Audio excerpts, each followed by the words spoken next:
What to do when you're triggered online. I'm Ruth Coach, the founder of Ruth Coach Coaching. I transformed my life and my business, and I'm passionate about helping others do the same. We all know that social media can be amazing. We also know that often we can go onto social media and we can see something and it can start us spiraling. Often it's because we see potentially somebody who's got something that we want. So maybe we see a fitness influencer who's got the strength and the body that we want, or we see somebody in business who's suddenly had a 6-figure or a 7-figure or an 8-figure or name the figure launch, and it makes us feel inadequate. We're going into a state of comparison, and what we're really doing there is we're comparing ourselves, or comparing our perception of ourselves to our perception of somebody else.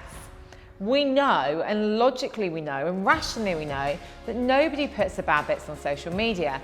Even when they do, they're curated.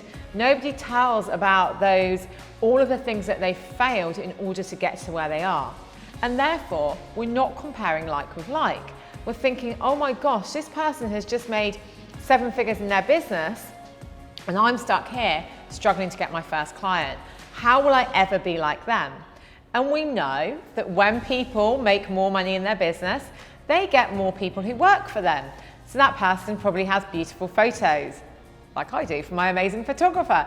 They probably have a team that does their social media. They probably have all of these other things, which means that not only is you're not comparing like with like, you're also comparing with a highly curated version of their life, which may not even be their life, especially when people are personal brand businesses, but they're not really a personal brand. If you think about personal brand businesses, they're usually businesses run by one person. Now, as they grow, they may maintain the image of being a personal brand, but they're actually much more of a corporation. They're a business, and that brand is exactly what it says. It's a brand. It's not a person. It's about the brand values, not the personal values. So if we go back to that comparison, you're comparing yourself and what you're doing with somebody who's got a completely different experience, with somebody who's probably much further ahead, with somebody who started at a different point to you. And therefore, what you're doing is you're actually looking at evidence why you can't do it often. So when you are triggered, take a step back and think, what is it? Is it the fact that they have got something that you want? And be really honest with yourself, because if they have, that's the sign for you to really refocus on whatever it is. If they're really strong and fit and healthy, what are you doing to get there in your life? If they've got a great house or a great car, what are you doing? If you are seeing that as something that is activating or triggering you, ask yourself why. What is it that this person has that I want? And what am I doing about getting it? Because it's very easy to go into it won't happen for me. That person has got it because of X, Y, Z. Whereas in reality, we don't know.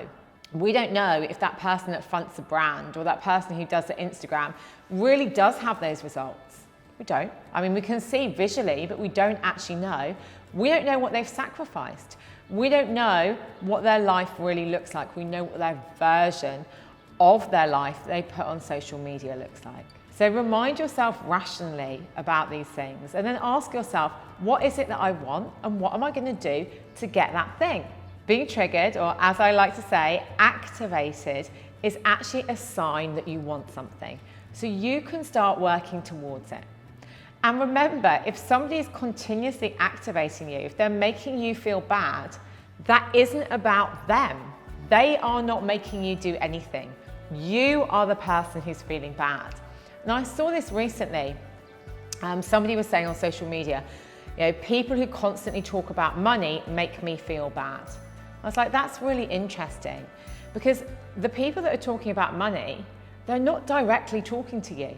They're talking about it for their own reasons. Maybe they're doing it to say, look, I've been successful. Maybe they're doing it to inspire. However, you are taking a meaning from that, and that meaning is making it personal. Oh, okay, when they're talking about money, it makes me feel like I'm not good enough. And for me, it's that bit about you. So when it makes you feel that you're not good enough, what is going on there? What is it that makes you feel when you're comparing that you're not good enough? How are you valuing yourself? What are those things that are really important to you?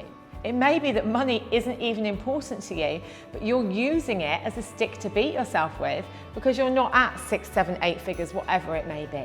So really start to recognize as well when you're triggered or activated, and when you're saying that that's making you feel a certain way, that you have a choice about how you feel.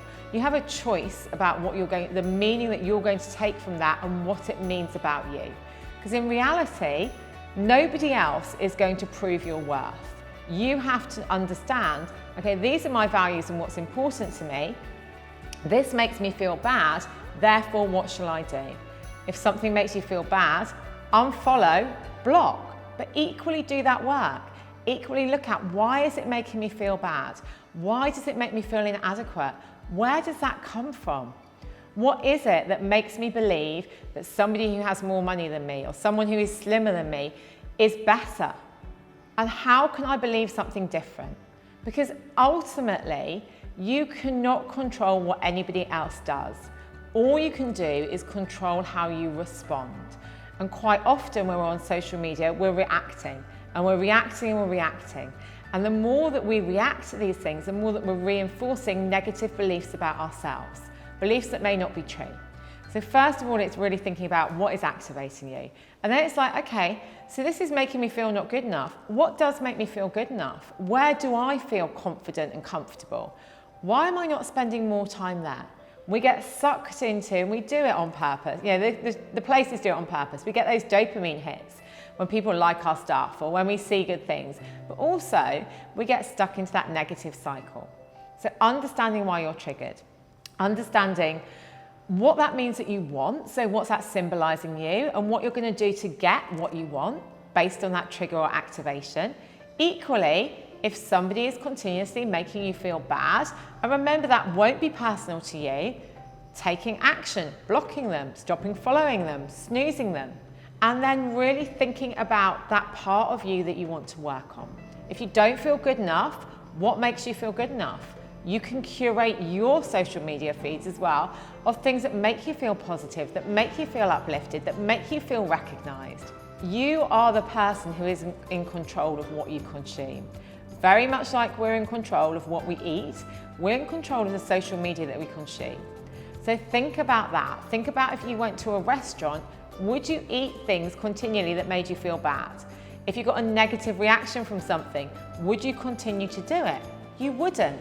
So why are you doing that here? The more that you can understand that you are in control, the more you can start to lessen the effect. And remember, rational brain. This is someone's curated images. If you really want to understand how somebody got to where they are, you're not going to do that through social media.